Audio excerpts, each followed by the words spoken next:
अस्सलामु अलैकुम वरहमतुल्लाहि वबरकातुहू।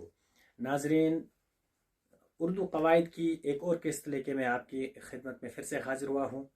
तो जहाँ तक पिछली वीडियोस का ताल्लुक है, आप सब इस बात से बखूबी वाकिफ़ हैं कि हमने बुनियादी चीज़ें जो हैं लफ्ज़, कलिमा, मुहम्मल, इसम, फ़ेल, हर्फ का तज़किरा किया है। अब जो आगे आने वाली किस्त है, इस आज की किस्त में हम खाली उठाएंगे सिर्फ इक़साम, लेकिन इसम की इक़साम। आज बस हम बात करेंगे सिर्फ इन पर मुख्तसरन, क्योंकि छोटी छोटी वीडियोस हमें बनानी पड़ती हैं, इसलिए हम एक या ज़्यादा सिर्फ एक पॉइंट पर हम बात कर सकते हैं। इससे ज़्यादा हम नहीं ले सकते क्योंकि सामीन का वक्त जाता है। तो सीधे हम जाते हैं बुनियादी तौर पर। जो बुनियाद है ना, हम इसम को जो जितनी भी इसकी इक़साम है उसको हम तीन तरह तकसीम कर सकते हैं।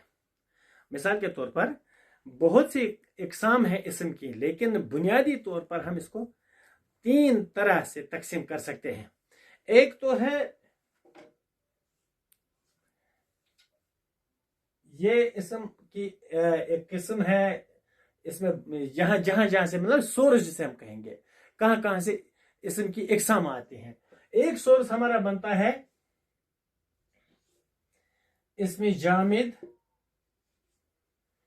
इसको हम बाद में कहेंगे, लेकिन पहले ये कि हमारे पास मैंने जो तरीके बताए हैं वो ये है कि बनावट के लिहाज से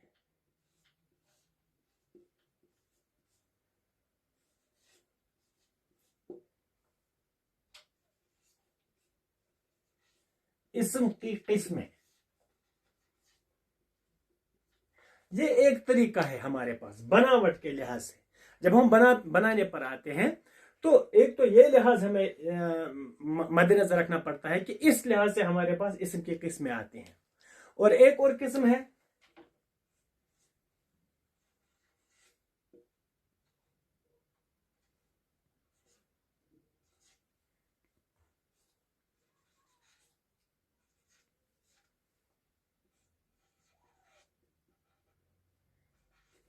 इसम की बुनियादी इक़साम।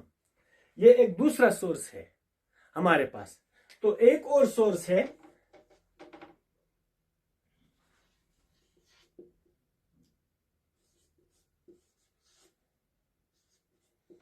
मानी के लिहाज से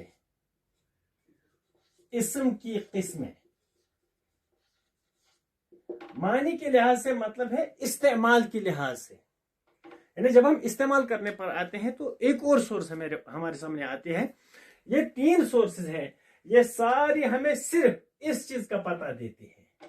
बनावट के लिहाज से इसम की कितनी इक़साम है, बुनियादी इसम की बुनियादी इक़साम कितनी है वो भी हमारे पास आता है, और मानी के लिहाज से इसम की कितनी किस्में बनती हैं। इस छोटे से चार्ट में मैंने आपको दिखा दिया यहाँ पे।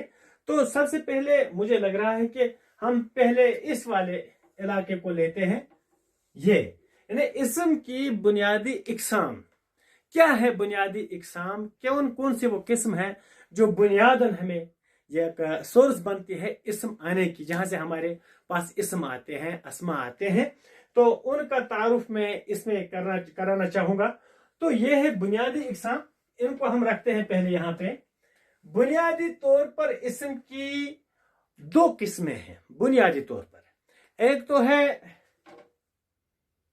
यहां से हम समझ लेंगे,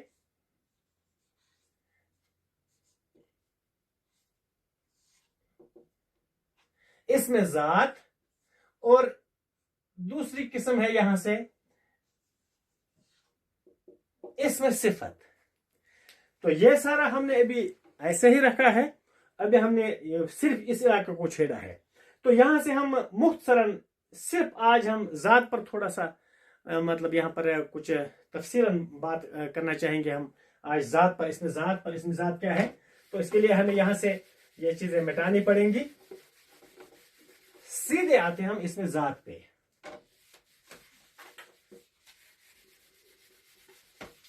किसे कहते हैं इसमें जात?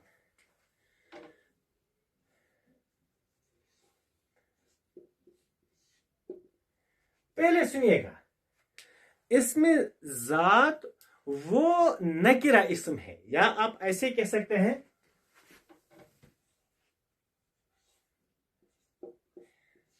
इसमें जात वो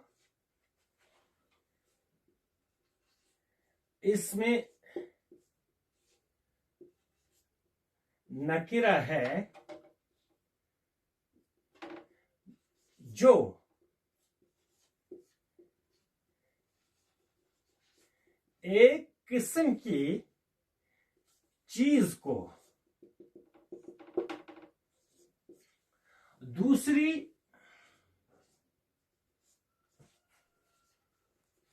किस्म की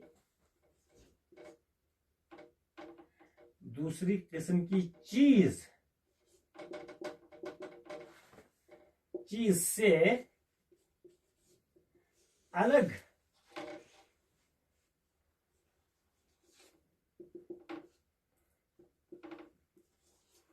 पहचानने के लिए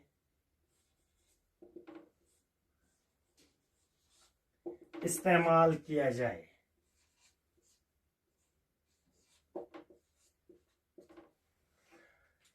इसमें जात वो इसमें नकिरा है जो एक किस्म की चीज को दूसरी किस्म की चीज से अलग पहचानने के लिए इस्तेमाल किया जाए।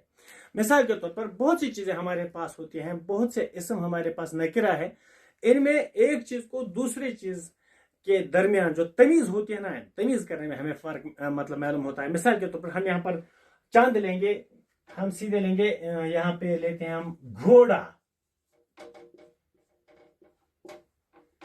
इसके अलावा हमारे पास है सेब, लड़का, औरत। इसी तरह कई चीज हमारे पास हैं, कई चीजें हमारे पास हैं, लकड़ी, कलम। तो यहां पर एक बात को मैं वाज़ेह करना चाहूंगा कि इनमें से कोई भी ऐसी चीज नहीं है जो दूसरे के साथ मिलती जुलती हो।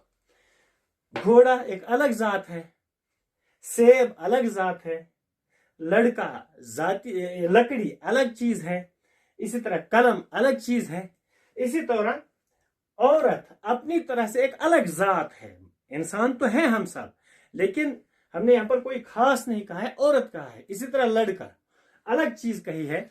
ये जात पर दलील करते हैं इन्हीं चीजों को। असल में आप क्या कह सकते हैं, एक और छोटी बात इस छोटी सी वीडियो में मैं यहां पर आपके नजर करना चाहता हूं, जो हमें हकीकत का पता देती है, जो चीजें हमें हकीकत का, जो इस्म हमें हकीकत का पता दे कि ये एक चीज दूसरी चीज से मुख्तलिफ कैसे है, इसी को हम इसमें जात कहते हैं। जो हमें वो इस्म जो हमें उस या किसी, जो हमें किसी चीज की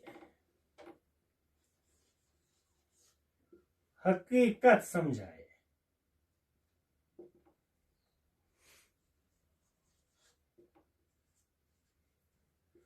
उसे इसमें जात कहते हैं।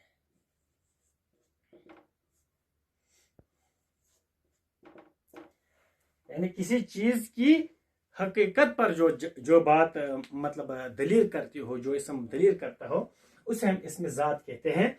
इनमें हमने जितनी भी सारी नकिरा चीजें हैं वो सारी इसमें हमने आपके सामने पेश की हैं, आप इनमें देख सकते हैं। अब मैं चाहता हूं कि जितने भी हमारे नाजरीन हैं, अगर वो चाहें तो मुझे बताएं, मैं यहाँ पर चंद चीजें लिखूंगा, इनमें आपको इसमें जात यहाँ पर मुझे कमेंट्स में आप भेज सकते हैं, कि ताकि मुझे ये मालूम पड़े कि आप मतलब पूरी तरह से इससे हमकिनार हो चुके हैं कि नहीं। मिसाल के तौर पर हमने यहाँ पर लिखा आबिद, और लिखा हमने यहाँ पे बेटा, और लिखा हमने मर्द, और लिखा हमने दरख्त, और लिखा हमने पानी, और लिखा हमने आरिफा या आरिफा। इस छोटी सी लिस्ट को आप देखें और कमेंट्स में जरूर लिखें कि आपको क्या लगता है कि इनमें से इसमें ज़ात कौन कौन है। नेक्स्ट वीडियो में इंशाल्लाह रहमान फिर मिलेंगे एक और कंपोनेंट के साथ। तब तक के लिए अल्लाह निगहबान। अस्सलाम वालेकुम।